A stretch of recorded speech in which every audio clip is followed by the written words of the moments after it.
नमस्कार शेतकरी मित्रांनो, कांदा उत्पादक शेतकरी बांधवांसाठी आताच्या क्षणाची सर्वात महत्त्वाची आणि मोठी बातमी. कांदा संदर्भातील कांद्याच्या भावात वाढ होणार, तर कधी होणार, किती होणार, कशामुळे होणार, काय महत्त्वाचे कारण.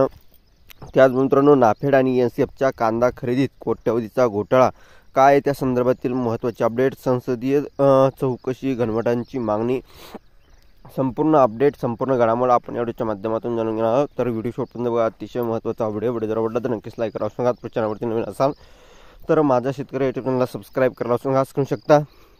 नाफेड आणि एनसीएफच्या कांदा खरेदीत कोट्यवधीचा घोटाळा, संसदीय चौकशीची घनवटांची मागणी. केंद्र सरकारच्या मूल्य स्थिरीकरण योजनेअंतर्गत नाफेड आणि एनसीएफकडून 3 लाख टन कांदा खरेदी सुरू आहे. मात्र ही खरेदी प्रक्रिया पारदर्शक नाही.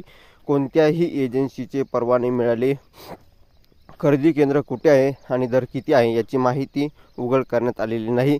कांदा खरेदीच्या नावाखाली शेतकऱ्यांची फसवणूक सुरू आहे, असा गंभीर आरोप स्वतंत्र भारत पक्षाचे अनिल घनवट यांनी केला आहे. आणि एकंदरीतच घनवट म्हणाले की ही योजना शेतकऱ्यांच्या फायद्यासाठी नसून काही ठराविक व्यापारी, सहकारी संस्था आणि नाफेड एनसीएफच्या अधिकाऱ्यांचा फायदा मिळवून देण्यासाठी राबवली जात आहे. कांदा खरेदी यंदा उशीर झाल्याने अनेक शेतकऱ्यांचे आपला कांदा बाजारात कमी दराने विकला आहे. सध्या बाजारात कांद्याचे दर सरासरी 20 रुपये किलो आहे, तर सरकारने फक्त 14.35 रुपये दराने खरेदी सुरू केली. आता दर 16 रुपये होण्याची शक्यता आहे, तरी शेतकऱ्यांचा खर्चही निघणार नाही. वरून सरकारचा प्लान असा आहे की साठवलेला कांदा नंतर बाजारात आणून दर पाडायचा.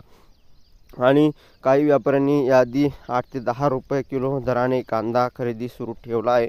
तोच कांदा आता सरकारला 16 रुपये दराने विकला जातोय. म्हणजेच व्यापाऱ्यांच्या कोट्यवधीचा नफा आणि शेतकऱ्यांचा तोटाच. यासंबंधी यापूर्वीच 5,000 कोटीचा घोटाळा झाल्याचा आरोप आहे.